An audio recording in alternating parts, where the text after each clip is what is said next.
Madame, monsieur, bonsoir. Bienvenue dans le 20h. Très heureuse de vous retrouver ce soir. Voici les titres de ce mardi. Emmanuel Macron avait promis qu'il irait vite. Il vient de nommer il y a quelques minutes seulement Sébastien Lecornu à Matignon.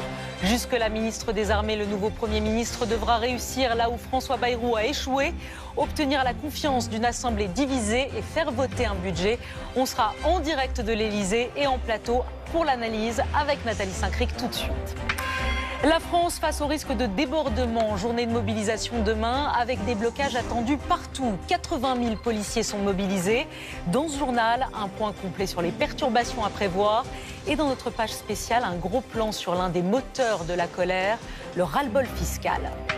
À l'étranger, cette attaque spectaculaire revendiquée par Israël à Doha, au Qatar. L'armée israélienne a visé des hauts dignitaires du Hamas. Le Qatar dénonce ce soir une attaque lâche. Ne manquez pas dans ce journal ce document exceptionnel à Rennes, la capitale bretonne désormais elle aussi gangrénée par le trafic de drogue. Les règlements de compte se multiplient dans certains quartiers, vous le verrez. Des habitants n'osent plus sortir de chez eux. Et puis, il est l'une des personnalités les plus influentes et les plus médiatiques de l'Église catholique. Envoyé spécial du pape Léon, il pousse un cri de colère pour en finir avec les haines et les divisions dans un livre Réparation. Le cardinal Bustillo, évêque d'Ajaccio, sera notre invité à la fin de ce journal.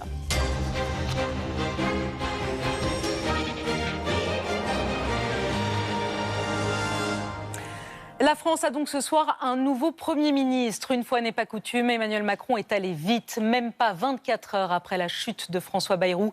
Il a donc choisi son nouveau Premier ministre. Sébastien Lecornu, 39 ans, est un fidèle parmi les fidèles du président.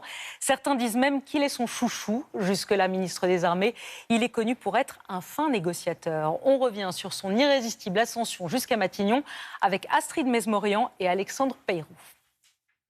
Impassible, Sébastien Lecornu assiste hier à la chute de François Bayrou.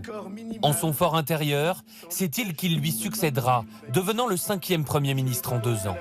Déjà pressenti par le passé à 39 ans seulement, c'est cette fois son moment. À la veille du mouvement Bloquons tout, c'est pendant une autre crise qu'il tape dans l'œil d'Emmanuel Macron en 2019. Pour rebondir après la crise des Gilets jaunes, c'est lui qui souffle au président une idée qui fera mouche, le grand débat. La prise de parole, pas trop long, hein. Je vais discipliner tout le monde. Venu de la droite, il gagne alors ses galons d'homme de confiance. Un statut qui se confirme aujourd'hui en pleine crise politique. À l'Assemblée, il est plutôt bien vu, y compris par le RN. Un dîner avec Marine Le Pen l'an dernier avait défrayé la chronique. Sans effet repoussoir non plus pour une partie du PS, il a pourtant fourbi ses armes à l'UMP. Son parcours est celui d'un pur politique qui cultive la discrétion. Sur ces images de 2005, il n'a que 19 ans. Il devient le plus jeune assistant parlementaire de l'Assemblée auprès du député Franck Gillard. À l'Assemblée nationale, tout le monde connaissait Sébastien. Alors que certains assistants, même un certain nombre d'assistants, sont connus plutôt pour leur côté un peu léger. Lui était connu comme un garçon sympathique et intelligent. Mais dans son département de l'Eure, l'homme fort s'appelle Bruno Le Maire. En devenant ministre du gouvernement Fillon en 2008, il fait entrer dans son cabinet le jeune Lecornu, simple titulaire d'une licence de droit. Ces deux-là ne se quitteront plus. De la campagne des primaires de l'UMP en 2016 jusqu'à leur aventure commune de macronistes d'adoption. Entre-temps, Sébastien Lecornu se frotte au suffrage universel. Et avec succès. En 2014, il est élu maire de Vernon à seulement 27 ans. J'ai un côté moine soldat, donc je fais le boulot pour lequel les gens m'ont fait confiance. 3 ans plus tard, en pleine présidentielle, il quitte la campagne Fillon après l'affaire Pénélope et rallie un certain Emmanuel Macron. Un choix payant pour sa carrière. Il a toujours fait partie des gouvernements depuis 2017 et occupe depuis 3 ans le très stratégique ministère des Armées, défendant bec et ongle le budget de la défense. Merci de m'accueillir. Avec plaisir. On voit bien votre sourire malgré le camouflage. Peu connu des Français, Sébastien Lecornu se dit amoureux du consensus et friand de missions impossibles, des mots bientôt mis à l'épreuve du réel. Nathalie Saint-Cric, bonsoir. Bonsoir Léa. Il a donc choisi, il est allé vite, c'est donc Sébastien Lecornu. Pourquoi a-t-il choisi le ministre des Armées comme Premier ministre. On l'a dit, c'est un proche. Il le considère comme loyal. Il est en pleine confiance avec lui. Et a priori, sauf s'il se révèle différent, il n'est pas présidentiable. En tout cas, il n'est pas miné par cette obsession. Donc il ne fera pas beaucoup d'ombre à Emmanuel Macron, qui a toujours conçu vis-à-vis de ses premiers ministres quelquefois un petit engouement du début qui s'est terminé souvent en haine ou fureur. Donc il est très macroniste. On l'a vu, il est fidèle, il est loyal. Alors après, le problème qui se pose, c'est qu'il est très près. Peut-être est-il trop près. C'est-à-dire qu'un Premier ministre qui doit servir de bouclier, qui doit avoir des initiatives et qui doit quelquefois protéger le président, on peut supposer qu'il aura quelquefois la critique d'être juste la voix de son maître. Et c'est peut-être une des choses qui le handicap.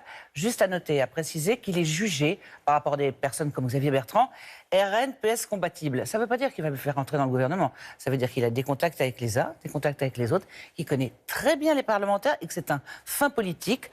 On va voir. Et la fonction fait l'homme. Peut-être qu'il va se découvrir un Premier ministre très indépendant. Alors, la fonction fait l'homme, comme vous dites. Il y a aussi cette précision de l'Élysée qui vient dans un communiqué, c'est il y a moins de 10 minutes, de nous annoncer la nomination de Sébastien Lecornu et qui précise Sébastien Lecornu proposera un gouvernement seulement à l'issue des discussions avec les partis. Qu'est-ce que ça veut dire ? Ça veut dire qu'Emmanuel Macron n'est pas totalement sourd. Ça veut dire qu'il a compris qu'il ne pouvait pas envoyer au casse-pipe un Premier ministre, à fortiori s'il est proche de lui, sans qu'il ait fait une tournée qui est totalement logique. C'est-à-dire, quand on propose un accord de gouvernement, il faut bien aller voir les gens et savoir ce qu'ils veulent. Et il insiste aussi sur la nécessité d'une bonne entente sans renier les convictions de chacun. C'est-à-dire que c'est un geste, alors on verra si c'est suivi des faits, un geste de respect vis-à-vis des partis politiques et de dire « j'ai quand même entendu ce que vous vouliez me signifier ». Alors, c'est pas gagné pour l'instant, puisque première réaction de Marine Le Pen, elle fustige, je cite dans un message sur X, la dernière cartouche du macronisme. Quant à LFI, Mathilde Panot, la nomination de Sébastien Lecornu à Matignon à la veille du mouvement du 10 septembre est une provocation, dit-elle. Jeff Wittenberg, bonsoir, vous êtes en direct avec nous de l'Élysée. Vous avez parlé au conseiller d'Emmanuel Macron. Comment expliquer qu'il soit allé si vite ?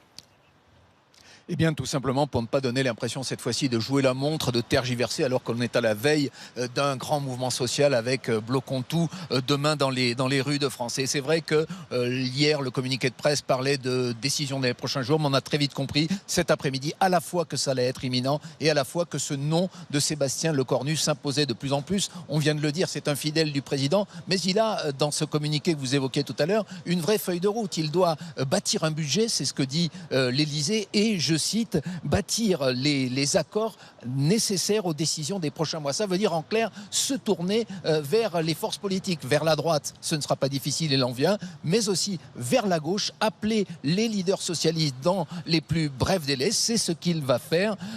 Vous savez, pour beaucoup de proches du président, Sébastien Lecornu, c'est vraiment le négociateur du président. Il est désormais à la place qui va lui permettre d'exercer cet éventuel talent. Merci à vous, Jeff. Et on revient vous voir si vous avez d'autres informations en direct de l'Élysée. Cette annonce qui s'est faite donc en direct, vous le voyez, il y a quelques minutes. On le vit en direct dans ce 20h. Une nomination qui intervient seulement quelques heures après la démission officielle de François Bayrou. Il était peu après 13h quand le Premier ministre, l'ex-Premier ministre, donc le Premier ministre démissionnaire, s'est rendu à l'Élysée pour remettre officiellement sa démission à Emmanuel Macron au lendemain du vote sans appel à l'Assemblée nationale. Sébastien Lecornu est donc le 5e Premier ministre nommé en 2 ans par Emmanuel Macron. Vous avez entendu Jeff Wittenberg. Il aura la lourde tâche de durer plus longtemps que ses prédécesseurs et surtout de faire adopter en urgence un budget dans une Assemblée nationale plus divisée que jamais. Alors, quelle garantie peut-il donner aux députés ? On fait le point avec Magali Boisson. L'art de la guerre aura-t-il appris à Sébastien Lecornu l'art du compromis ? Pour faire passer un budget sans aucune majorité, des concessions s'annoncent inévitables. Par exemple, sur la taxation des plus riches. C'est le premier scénario composé avec la gauche. Taxer les grandes fortunes est une clé pour les socialistes dans ce budget 2026. Mais pour le PS, plus question d'utiliser l'article 49.3 qui permet de passer en force. Une négociation qu'on espère plus mature, eh bien, ça permettra derrière de faire passer des budgets.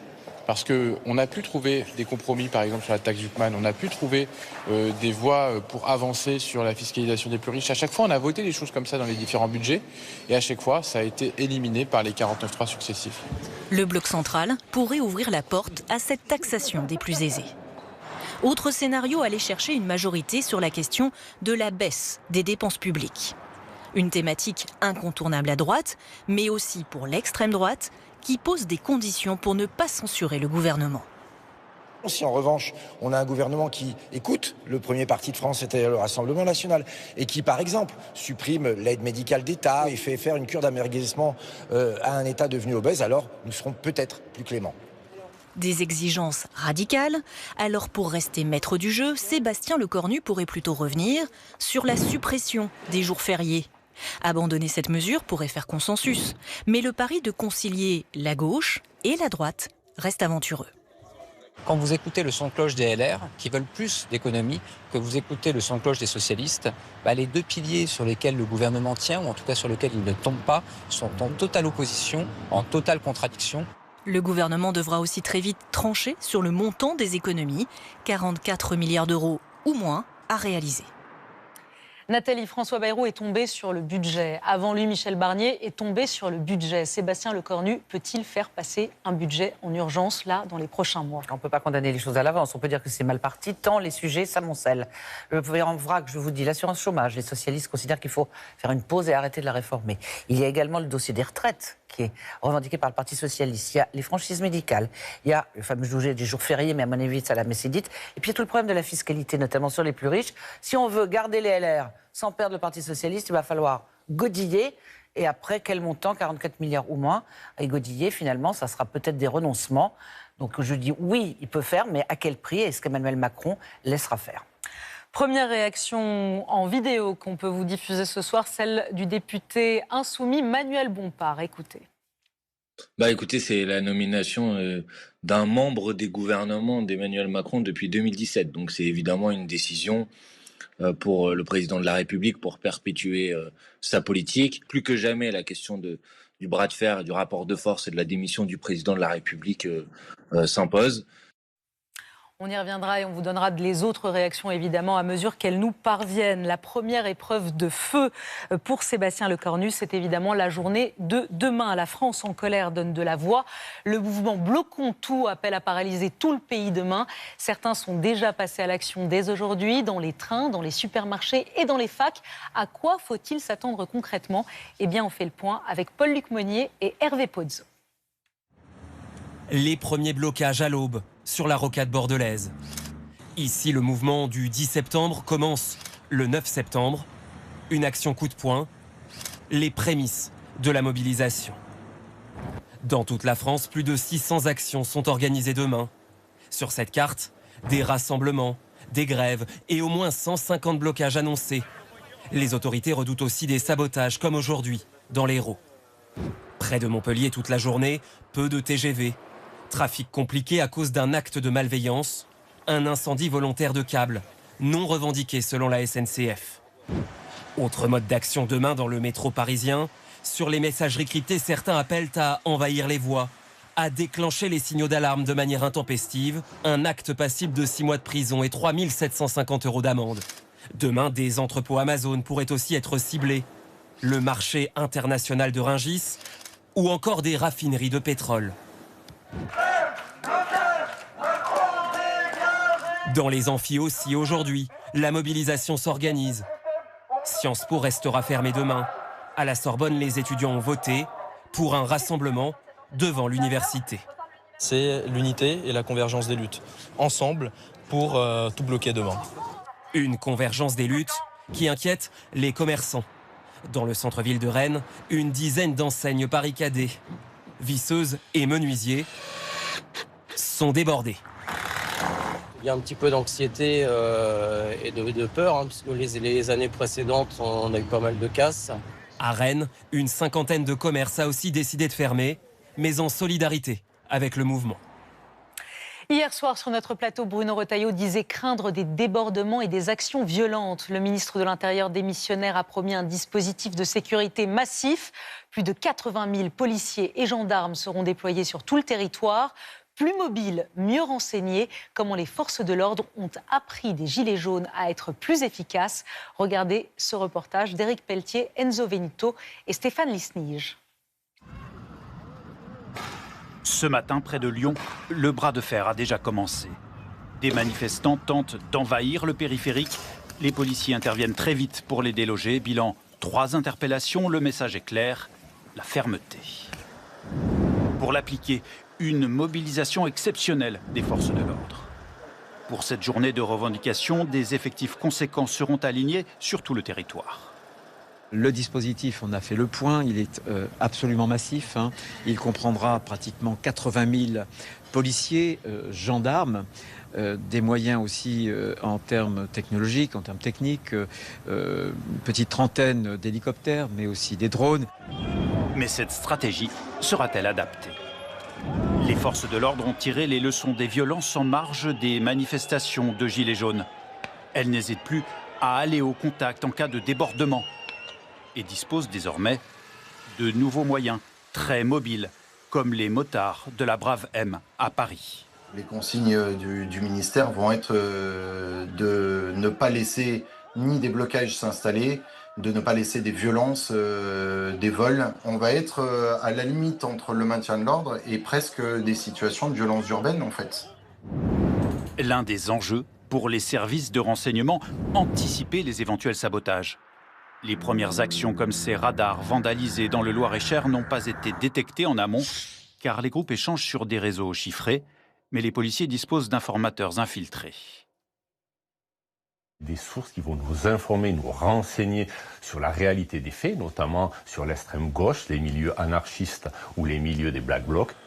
Dernière incertitude, le mouvement s'inscrira-t-il comme celui des Gilets jaunes dans la durée ?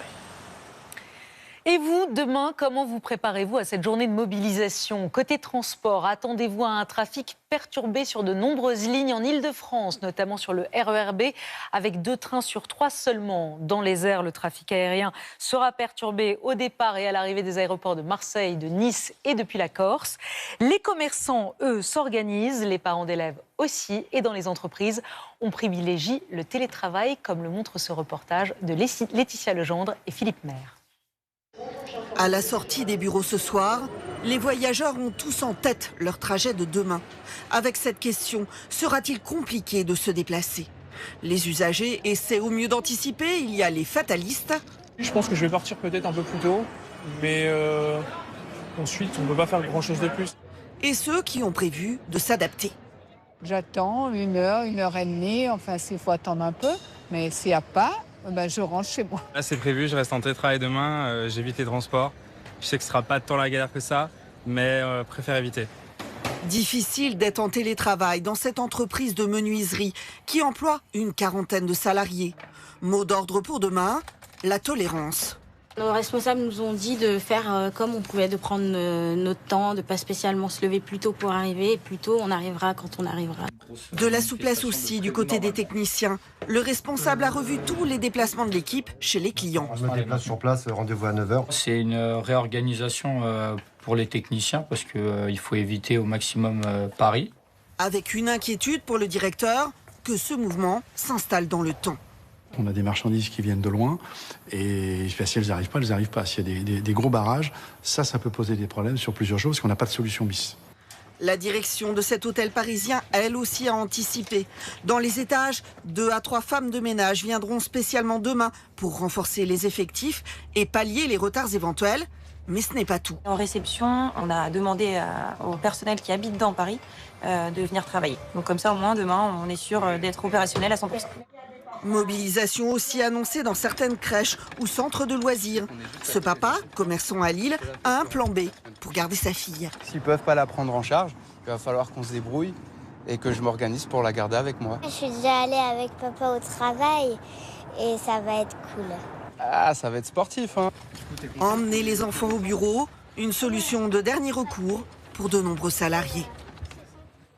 Et justement, pour poursuivre sur ce que dit le reportage, bonsoir Dorothée Lachaud. Bonsoir, tous Léa. les syndicats n'appellent pas à la grève demain. Est-ce qu'on peut se déclarer gréviste à la dernière minute ? Eh bien, dans le secteur privé, oui, c'est tout à fait possible. En fait, à partir du moment où il y a un mot d'ordre de grève nationale, et c'est exactement ce qui se passe demain, votre employeur ne peut pas vous l'interdire. Mais attention, il faut prévenir au plus tard au moment de votre prise de poste. En revanche, certains agents du public doivent, eux, assurer ce qu'on appelle une continuité de service, à l'hôpital par exemple, et donc ont l'obligation de se déclarer plus à l'avance.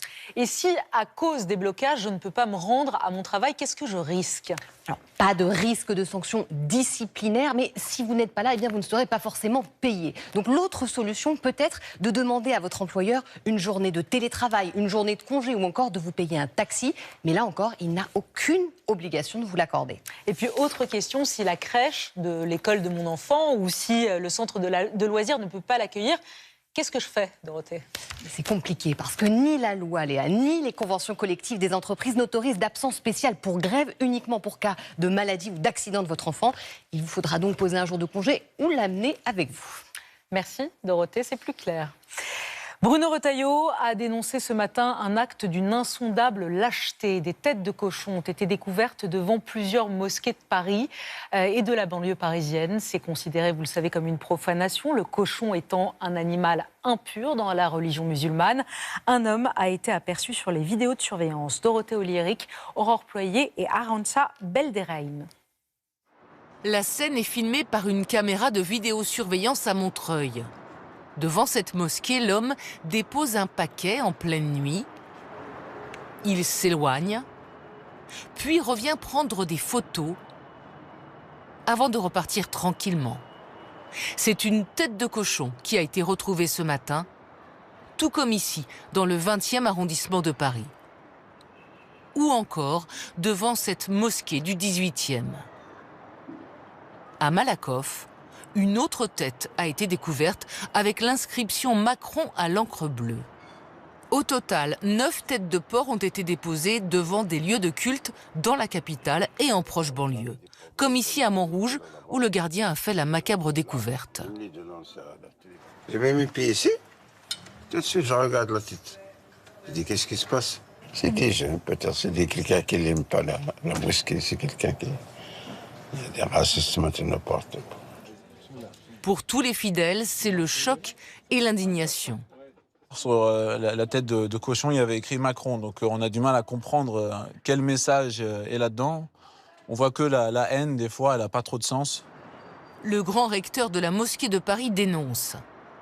Une nouvelle et triste étape dans la montée de la haine anti-musulmane. Les autorités, elles, n'excluent pas une manipulation commanditée depuis l'étranger. On ne peut s'empêcher de faire des rapprochements avec des actions précédentes qui ont eu lieu, souvent la nuit, et qui étaient des actions dont il a été avéré que c'était des actions d'ingérence étrangère. Depuis le début de l'année, les actes anti-musulmans sont en forte augmentation, plus 75% par rapport à l'année dernière. À l'étranger, je vous le disais en titre, cette attaque spectaculaire d'Israël au Qatar. Des explosions ont retenti en début d'après-midi dans la capitale, Doha. Et quelques minutes plus tard, l'armée israélienne revendiquait avoir mené des frappes ciblées sur de hauts responsables du Hamas. Le Qatar dénonce ce soir une attaque lâche. Arnaud Miguet, Chloé Duval. D'épaisses fumées noires s'élèvent dans le ciel de Doha, suite à plusieurs explosions retentissantes. Oh my God!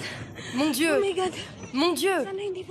Des bâtiments de la capitale du Qatar frappés par l'aviation israélienne. Ici, l'impact du bombardement est filmé par une caméra de surveillance. Ils ont fait exploser toute la résidence. Tout essoufflé. Résidence ciblée car y vivaient ou travaillaient des hauts dignitaires du Hamas, responsables politiques, financiers, porte-parole.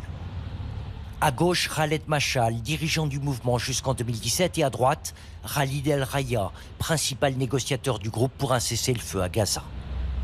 Les voici, à Doha déjà, devant la chaîne de télévision Al Jazeera, le 7 octobre 2023.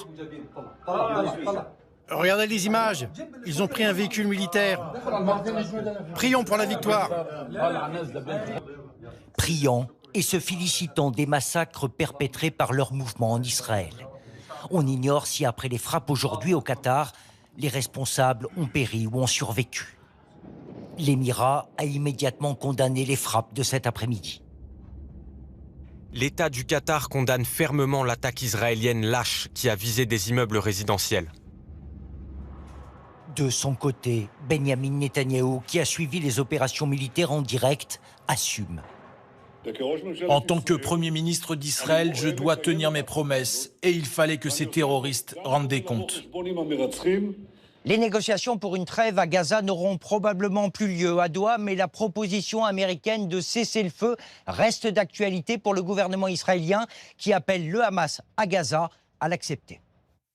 L'actualité à l'étranger, c'est aussi ces retraités ukrainiens qui faisaient la queue pour toucher leur pension de retraite dans l'est du pays quand une frappe russe les a fauchés. Plus de 20 personnes âgées ont été tuées. Volodymyr Zelensky a exhorté la communauté internationale à ne pas rester silencieuse après ce nouveau drame. Stéphanie Pérez, Chloé Cormery et Yann Cadouche. Les pleurs d'une femme devant la dépouille de son mari. Voilà comment on perçoit nos retraites. Autour de cette camionnette jaune et blanche de la poste ukrainienne, une vingtaine de corps. La bombe aérienne guidée russe a fauché ces retraités alors qu'ils étaient rassemblés pour le versement de leur pension. Le véhicule était pourtant stationné à l'abri sous un arbre. Il y a au moins 20 morts. Celui qui filme est un responsable de cette ville située à quelques kilomètres du front, un secteur où ne restent pratiquement que des personnes âgées. Je suis parti à la recherche de ma femme qui était sur place. Et quand je suis arrivé, c'était horrible. Indescriptible. Près de 20 personnes ont aussi été blessées et évacuées dans ce secteur toujours sous la menace des drones russes. Lorsque nous la rencontrons, Lyudmila Vinichenko, 75 ans, est toujours en état de choc. Elle a survécu, mais une de ses amies a été tuée sur le coup. On a tous reçu un SMS de la Poste nous disant qu'il y aurait une distribution de pensions. Alors les gens sont allés au point de rendez-vous, ça tombait de partout. Des bombes, partout. Devant ces images de civils sur leur lit d'hôpital, la colère froide du gouverneur de la région. Notre ennemi continue d'éliminer des civils. Il n'y avait aucune cible militaire parmi ces retraités qui venaient chercher leur argent. Aucune cible militaire. 18 000 personnes vivent toujours dans les villages près de la ligne de front dans cette région de Donetsk. Les autorités ukrainiennes les appellent à évacuer le plus rapidement possible alors que la liste des victimes civiles des bombardements russes ne cesse de s'allonger. Et on revient en France avec cette enquête exceptionnelle, je vous le disais, de la rédaction de France Télévisions sur le narcotrafic qui était encore, il y a quelques années, un non-sujet en Bretagne. Mais aujourd'hui, le trafic de drogue explose à Rennes, la capitale bretonne. Les règlements de compte sont de plus en plus nombreux et de plus en plus violents. Reportage Claire Vérove, Audrey Burla. Sur la palissade de cette zone pavillonnaire, 2 impacts de balles. Les traces de tir à la Kalachnikov vers la maison de la propriétaire, alors qu'elle se trouvait dans son salon. Je me suis dit, c'est pas des pétards, il y a quelque chose qui se passe. Je ne veux pas sortir parce qu'on ne sait jamais. Une balle perdue, ce serait dommage. C'est le début d'un violent règlement de compte à l'arme lourde lié au trafic de drogue. Ce jour-là, les assaillants poursuivent les occupants d'un point de deal sur plusieurs centaines de mètres. Jusque dans ce restaurant, où déjeunait cet élu municipal. J'étais assis à la chaise qui est devant la porte. Donc en fait, au moment où moi je les ai vus arriver devant moi, il n'y avait aucun échappatoire. C'est-à-dire je pouvais plus, j'avais plus le temps de partir, de courir, de me réfugier. Et on a juste eu le temps de se jeter au sol. Et il y a 6 ou 7 balles qui ont été tirées. C'est passé à quelques centimètres en fait. Et ils ont tiré à l'arme lourde. Aujourd'hui, le calme est revenu dans le quartier. Mais l'élu d'opposition tient à nous montrer d'autres lieux de Rennes où les narcotrafiquants se sont installés. Alors que nous le suivons vers ce centre commercial, notre arrivée est annoncée par les cris des guetteurs. Je viens me présenter. Nous ne sommes visiblement pas les bienvenus. Et après, si vous voulez pas, on s'en va, il n'y a pas de problème. Je viens de me présenter. Si ça vous pose problème, on s'en va. Les trafiquants nous empêchent d'aller plus loin, alors c'est en caméra discrète que nous filmons. On filme pas les charbonneurs. Les charbonneurs, ce sont les vendeurs de drogue. Nos interlocuteurs ne font aucun secret de leur trafic. C'est moi. D'accord. Ok, on filme pas. On va aller parce qu'en fait, finalement, il y en a beaucoup. Là. Après, on va partir assez rapidement. Je veux bien qu'on nous dise qu'il n'y ait pas de narco-quartier. Je l'entends. Sauf que la réalité de ce qu'on vient de vivre, c'est qu'il y a des narcoquartiers. C'est-à-dire qu'il y a des gens qui sont dans le business de la drogue et qui disent à certaines personnes, toi tu rentres pas, toi tu passes pas, toi tu filmes pas. Aujourd'hui, Rennes compte 34 points de deal selon la préfecture, 3 fois plus qu'il y a 15 ans. La quasi-totalité concentrée dans 4 quartiers, les plus défavorisés de la ville. Des zones aménagées par les trafiquants pour freiner la police. Où de jeunes adolescents installés sur des chaises au beau milieu de la rue surveillent les environs pour que puissent se vendre en toute tranquillité les petits pochons de drogue. Petite main de ce trafic, des centaines de jeunes, mineurs dans 3 quarts des cas, comme cet adolescent de 17 ans, déscolarisé. Sa mère, dit-il, s'occupe de ses 5 frères et sœurs depuis 3 mois. Il travaille comme guetteur. Je viens tous les soirs, c'est pas grave. Et ici, je suis là et tout. Et 153 ça. Ma mère, là, elle est vraiment en galère. Votre maman? Vraiment en galère et tout. Moi, j'aime pas faire ça, j'aime vraiment pas faire ça. C'est juste que, voilà, quoi. Et c'est bon, j'ai couru comme ça. La garantie de grosses sommes d'argent, car les points de deal rennais sont lucratifs. 20 000 € par jour, estiment les policiers. Un marché fructueux, les clients sont 3 fois plus nombreux qu'il y a 10 ans. Installé à Rennes depuis 2 ans, ce salarié dans la communication a une routine chaque soir. Je vais finir le travail à 18h. À 18h20, je vais être chez moi. À 18h21, je vais fumer jusqu'à l'heure de me coucher. Il dépense 150 € pour du cannabis chaque mois. Et c'est via son téléphone qu'il peut décider à tout instant de se faire livrer n'importe quelle drogue. Le hash, donc la résine, la weed, le cannabis, hop, on descend. Zipette, c'est de la cocaïne. C'est complètement un supermarché, là vous avez du cannabis, voilà. Je suis conscient de ce qui se passe, je suis conscient que ça tire, je suis conscient qu'il y a des gens qui meurent à cause de ce trafic-là. Mais en fait, l'aspect marketing, plus l'aspect livraison, plus... En fait, tout est fait pour qu'on soit le plus loin possible de ce théâtre-là. On veut juste notre produit et on va pas faire attention au reste. Le reste, c'est une guerre de territoire qui éclate dans la capitale bretonne. Il mange une balle dans la tête. Celui qui bouge, il mange une balle dans la tête. Dans cette vidéo tournée en janvier, c'est armé d'un fusil d'assaut que des assaillants tentent de récupérer un point de deal. Ah, il est où le vendeur? Si tu veux acheter ça, tu vas acheter maintenant. Ah, le prochain, il se passe demain, il va mourir. Une guerre de territoire juste au pied des immeubles. En 2 ans, 35 fusillades liées au trafic de drogue ont éclaté à Rennes. Une spirale de la violence qui interroge ce collectif du quartier du Blône. Ils invitent ce jour-là des habitants à en discuter ensemble. Si on n'en parle pas, en fait, on va toujours râler devant notre télé et puis se retrouver à dire « ouais, il y a de la violence en bas de chez moi ». Pour eux, le constat est unanime. La cohabitation avec les trafiquants est plus difficile qu'avant. On est des gars de quartier, donc on a toujours vu des gens qui dealent et tout ça, quoi. Donc, mais là, ce qui se passe ces dernières années, j'ai jamais vu ça. Et là, c'est que des jeunes qu'on connaît pas. On ne sait pas d'où ils viennent, s'ils viennent de Paris ou de Nantes. Moi, je les connais pas du tout. Hein. C'est des petits jeunes que je connais pas du tout. La capitale bretonne désormais en proie à des trafiquants venus de toute la France. Sur certains points de deal, ont même été récemment découvertes ces inscriptions. Yoda, DZ, les noms de puissants gangs marseillais. Sont-ils aujourd'hui présents à Rennes? Les enquêteurs ne le confirment pas, mais le procureur de la République l'admet. La lutte contre l'arrivée de ces groupes très organisés est une tâche difficile pour la justice. Les méthodes des trafiquants sont de parcelliser le rôle de chacun. Il y a celui qui surveille, il y a celui qui va apporter les stupéfiants d'un point A à un point B, celui qui va vendre les stupéfiants, celui qui va récupérer l'argent, et ce qui fait que la responsabilité de chacun peut paraître devant le tribunal un petit peu moindre que finalement celui qui procéderait à une transaction dans toute sa globalité. La mairie de Rennes reconnaît une explosion du narcotrafic et investit pour réaménager les quartiers concernés, en détruisant des dalles qui faciliteraient le trafic, par exemple. Vous aviez un facteur favorable avec un parking avec 2 rampes d'accès, une rampe entrante et une rampe sortante, qui permettaient d'avoir un drive. Vous avez une dalle qui surplombe la rue, et donc vous pouvez, si vous êtes guetteur, voir arriver les forces de police, par exemple. La mairie investit aussi dans la vidéosurveillance. 110 caméras pour l'heure, 40 seront installées rien que cette année. Elle élargit ses effectifs de police municipale, Mais c'est à l'État qu'elle réclame aujourd'hui des moyens supplémentaires. Nous demandons plus d'effectifs de police nationale présentes sur le terrain.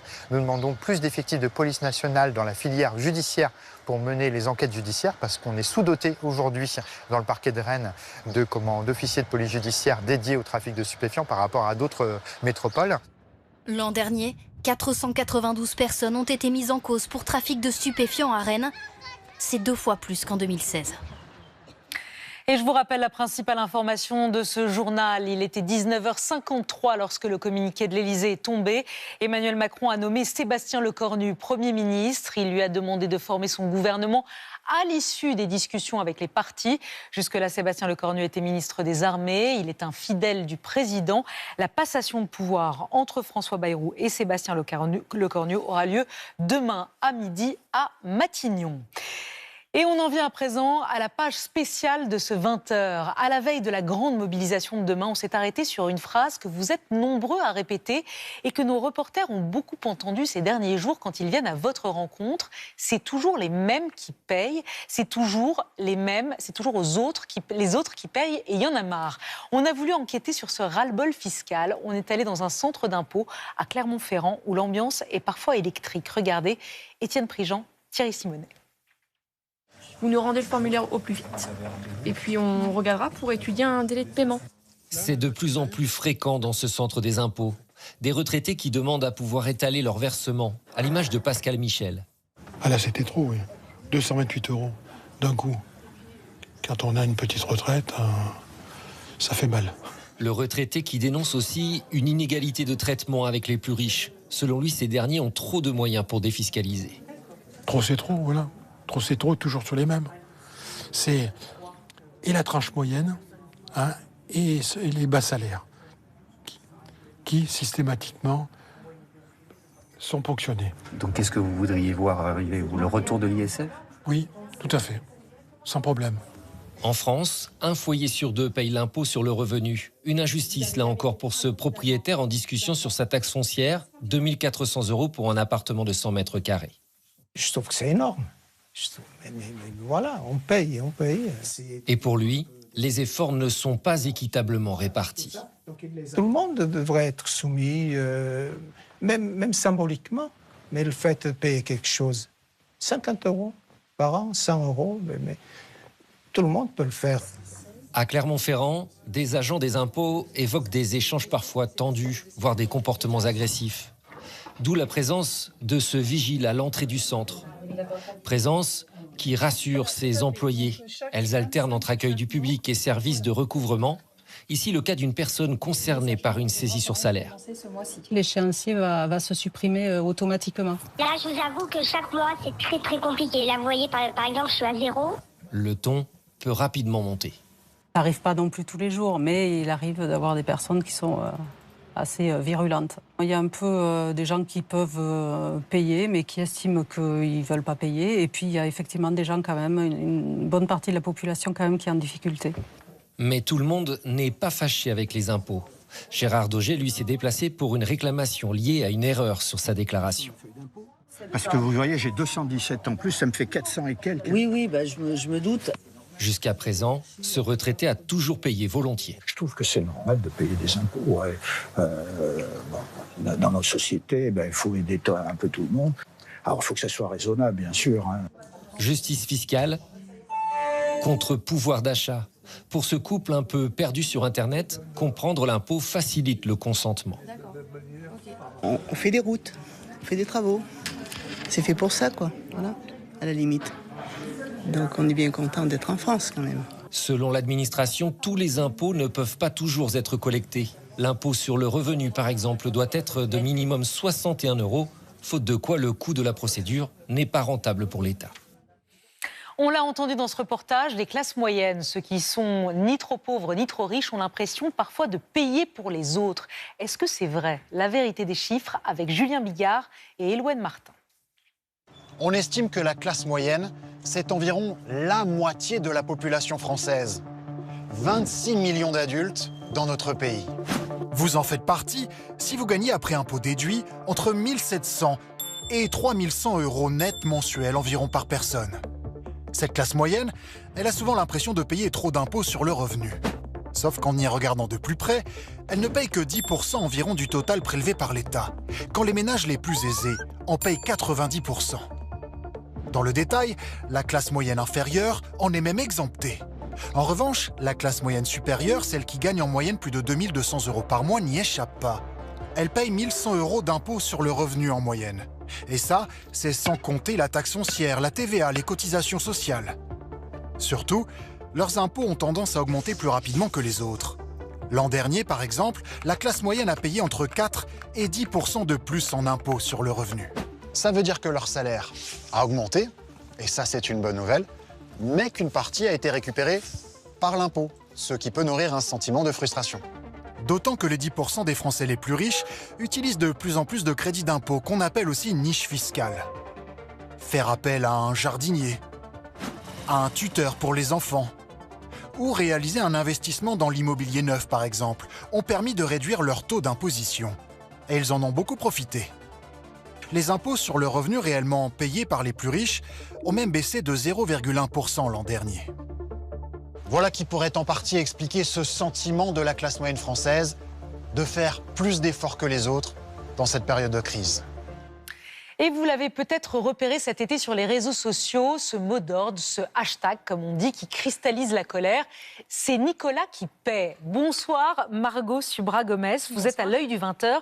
Vous avez enquêté sur ce pseudonyme. Qui se cache derrière Nicolas qui paie? Eh bien, regardez, Léa, Nicolas, c'est lui. On va le voir, un jeune actif, chemise, cravate, mais la tête entre les mains. Pourquoi ? Il est accablé par le poids des impôts. Nicolas, en fait, c'est un contribuable fictif, mais on a échangé avec la personne qui anime ce compte sur X. Lui, il souhaite rester anonyme. Il se présente comme un trentenaire, salarié du privé, issu de la classe moyenne, qui n'a pour autre objectif, dit-il, que d'informer de façon souvent satirique sur le poids du système de retraite par répartition, les aides sociales très nombreuses et les conséquences d'une immigration incontrôlée. À grand renfort d'images générées par intelligence artificielle, il pointe ceux qui, à ses yeux, incarnent les profiteurs. Alors regardez, il y a Bernard et Chantal, les retraités qui partiraient en vacances, en croisière grâce à ces impôts. Et puis il y a Karim, l'immigré, qui vivrait des aides sociales.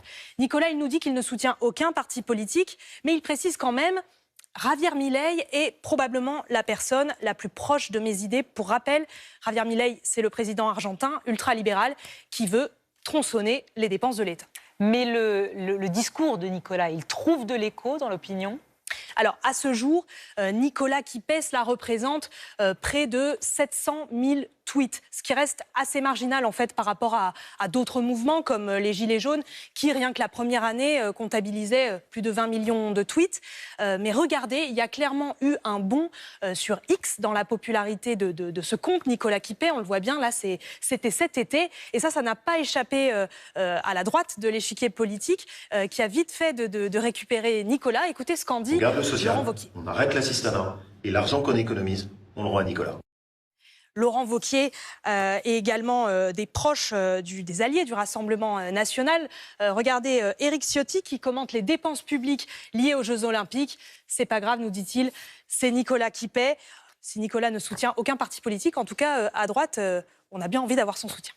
Merci à vous Margot, c'est plus clair et on poursuit sur cette page spéciale sur le ras-le-bol fiscal. Face à ce sentiment d'injustice, eh bien certaines communes ont réagi. Elles placardent des affiches sur les murs de leur ville pour montrer avec précision aux habitants comment leur argent est dépensé et bien dépensé. Cette manière de communiquer est-elle efficace? Est-elle payante? Eh bien reportage à Château-Thierry dans l'Aisne, Marie-Charlotte Duluc. À quoi servent nos impôts? Dans l'Aisne, l'agglomération de Château-Thierry a décidé de jouer la transparence et affiche les tarifs de ses services publics en grand. Pour ce ticket de bus, par exemple, si l'usager paye 1,50 € pour 1 heure de transport, la collectivité, elle, débourse 11,79 €. Une prise de conscience pour ses passagères. Je savais pas que c'était aussi cher. Je trouve que ça va, 1,50 € pour un ticket. Le prix réel, je ne savais pas. Ça vous étonne? Bah oui. C'est vrai que ça fait cher par rapport à ce qu'on paye. Derrière ces 11,79 €, les frais liés au transport, le salaire des chauffeurs, l'entretien du matériel ou encore le gasoil. Et le message semble porter ses fruits. En début d'année, on était à 8,5% de taux de fraude sur l'ensemble du réseau. Et depuis la diffusion de la campagne, on est aujourd'hui à 7% environ. Et vous pensez que la campagne y est pour quelque chose? Je pense que ça y contribue, en plus des contrôles qu'on fait quotidiennement. Et le coût d'une heure de crèche, ce père de famille le connaît-il? Lui débourse 1,50 € contre 13,53 € payés par la collectivité. Merci le service public du coup. Honnêtement, on voit le coût réel, on se dit... ça nous rassure, on va dire, sur une partie de nos impôts. Économie indispensable. Oui, ça va les bébés, c'est fini. Surtout quand on est mère de jumelles comme cette manager dans le privé. Sans l'aide de l'agglomération, ce serait plus compliqué pour vous de mettre vos enfants? Oui, bien sûr, ça serait plus compliqué. Et du coup, est-ce que ça vaudrait le coup de les mettre en fait à la crèche ou est-ce que ça serait pas mieux qu'on s'arrête de travailler pour les garder? Une prise de conscience qui passe par la pédagogie, notamment quand grimpent les prix des services publics. Lorsque c'est le service public qui augmente ses tarifs, notamment pour suivre l'inflation, souvent il y a une grande levée de boucliers, ce qui est assez injuste parce qu'on fournit aussi des services. Le souhait, c'est évidemment d'expliquer pourquoi il y a parfois des augmentations de tarifs, pourquoi l'impôt est utile. Ces impôts financent aussi les activités comme l'école de musique. À coût réel, cette retraitée ne pourrait pas prendre son cours. 1986 €, c'est assez compliqué. Même en étant, on n'est pas des petits retraités, mais ça finit par être difficile de tout gérer en même temps. D'autres communes comme Cholet ou Saint-Quentin réfléchissent à s'inspirer elles aussi de cette campagne de communication. Oui. Et voilà pour notre page spéciale sur le ras-le-bol fiscal. Place maintenant à l'invité du 20h. Il est l'un des cardinaux les plus puissants et les plus médiatiques de l'Église catholique. C'est lui qui a réussi, rappelez-vous, à ramener le pape François en Corse pour une messe juste avant sa mort. Lui aussi que le nouveau pape Léon a nommé envoyé spécial. Et il lance un appel en cette rentrée. On ne peut plus continuer comme ça avec ces haines, cette société déchirée et violente. Bonsoir, Monseigneur Bustillo. Bonsoir. Merci d'être avec nous ce soir. Vous êtes l'évêque d'Ajaccio, les Corses vous adorent. Vous êtes un peu une rockstar là-bas, un peu le Padre Pio là-bas. On vous a invité pour parler du livre que vous publiez en cette rentrée et qui porte le beau nom de Réparation. Vous écrivez que vous n'en pouvez plus de cette société du soupçon, de la méfiance. On a soif de vengeance, on veut couper des têtes. Pourquoi avoir, vous, cardinal, besoin d'écrire ce livre et de dire ce cri de colère aujourd'hui dans le débat public? Moi, je verrais plutôt un cri d'espérance. Nous avons besoin, il me semble, dans notre société, d'une fumée blanche où il y a de l'espérance. Pour les côtés sombres, on en voit tous les jours. Vous voyez les titres de nos journaux, la vie sociale, il y a beaucoup de violence, beaucoup de dureté. On est intransigeant. Et moi, je me dis, mais comment se fait-il que nous, notre humanité, avec les capacités qu'on a, avec les talents qu'on a, on se retrouve le côté sombre? Il me semble qu'il faut aller un peu à contre-courant, être un peu anticonformiste et sortir le bon et le bien de chacun. Nous voyons tous les jours des gens généreux, lumineux, merveilleux. C'est un non-événement, mais c'est dommage qu'on ne le célèbre pas assez. Mais vous les voyez, les gens inquiets, sombres, malheureux, fébriles dans vos églises le dimanche ou les fidèles? Moi, vous le ressentez, vous la ressentez, cette France fracturée, archipélisée? Vous le voyez? Je le vois surtout dans la société. Il y a beaucoup de violences verbales, idéologiques. On est dur. Moi, je pense qu'il faut tendre vers un idéal. Et on est dans l'idéologie. On s'installe dans l'idéologie. Et alors, l'idéologie, vous le savez, elle n'a pas de cœur. Donc, cette dureté, je pense qu'elle n'est pas normale. Elle n'est pas humaine. Il faut humaniser notre société. Autrement, notre civilisation tombe dans la barbarie. Cette violence, elle est accrue par les réseaux sociaux, à vos yeux. Ça vous fait peur, les réseaux sociaux, vous, cardinal? Les réseaux sociaux, c'est un moyen. C'est un moyen, ce n'est pas une finalité. Il faut voir comment on utilise les réseaux sociaux. On peut faire des merveilles. Et on peut faire le pire. Je crois qu'il faut humaniser aussi les réseaux sociaux. Il faut véhiculer des messages positifs. Je ne suis pas, je dirais, ni angéliste, ni naïf, mais moi je me dis, quel dommage que dans notre société, on ne voit et on ne propose que le côté sombre. Il y a une petite phrase, il y a une déclaration, on va chercher le côté sombre, le point sombre. Pourquoi on ne cherche pas le point lumineux, la société irait mieux, on serait plus heureux. Monseigneur, vous dites qu'on manque de sens aujourd'hui dans ce livre, qu'il y a un vide spirituel, qu'au fond, et c'est vrai, on le comble en allant chez le psy, chez le coach, chez le naturopathe, mais plus à l'église. Les églises sont vides, pas les vôtres. Elles sont pleines tout le temps à craquer en Corse. Comment vous l'expliquez ?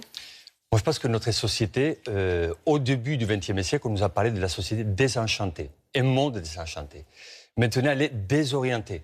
Il faut que notre société retrouve une âme, une spiritualité. Alors, moi, je respecte la laïcité, bien sûr, mais moi, je me dis, si on a une spiritualité, si on a une quête intérieure, on va canaliser cette tentation ou cette tendance à la barbarie et à la violence. Donc, moi, je me dis, je prêche pour ma paroisse, si vous me permettez, la société, elle est belle. La vie, elle est belle. Sortons le bon et le bien. L'Évangile, je prêche encore pour ma paroisse, qu'est-ce qu'il nous dit ? Aimez-vous les uns les autres. Et actuellement, on dirait que quelqu'un a dit « détestez-vous les uns les autres ». Ce n'est pas possible. Nous devons bâtir un monde meilleur et nous avons le potentiel et les capacités. Vous aviez une relation spéciale avec le pape François qui avait préfacé votre précédent livre que vous aviez ramené en Corse pour cette messe quelques mois seulement avant sa mort. Il avait séché l'inauguration de Notre-Dame pour venir en Corse. Comment vous vous entendez avec le nouveau pape, le pape Léon? Quel homme est-il? Le pape Léon, vous le voyez, il vit encore, on pourrait dire, sa lune de miel. Il découvre l'Église catholique dans toute sa complexité. Mais le pape Léon, c'est un homme discret et déterminé. Moi, je suis convaincu qu'il va donner les bonnes réponses aux défis de l'Église catholique dans le monde. Vous voyez, quand le pape François est mort, quand le pape Léon a été intronisé, tout le monde était là. On a besoin d'une leadership morale et spirituelle dans le monde. Le pape n'est pas là pour faire de la politique, mais pour avoir une parole où il y a des valeurs, de la hauteur et de la profondeur. On avait parlé de vous comme pape. Vous étiez... Vous n'avez pas été déçu? Non, pas du tout. Les médias sont très libres, ils s'expriment comme ils veulent. Mais non. Et je pense que nous avons fait le bon choix. Il va apporter beaucoup de lumière et de clarté à notre société. Merci, Monseigneur. Le livre s'appelle Réparation, une société fracturée peut-elle survivre? C'est chez Fayard. Merci d'avoir été avec nous ce soir. C'était les nouvelles du monde en ce mardi 9 septembre. Pour plus d'infos, vous retrouvez Loïc Delamornay sur le canal 16. Tout de suite, la météo de Sébastien Thomas, suivi de la soirée événement. J'ai pas les mots. 8 semaines pour sortir de l'illettrisme, parrainé par Kenji Girac. Demain, 13h, c'est Julien Bugier. Quant à moi, je vous donne rendez-vous à 20h demain soir et je vous souhaite une très belle soirée sur France Télé. Retrouvez toute l'actualité en continu sur France Info Canal 16.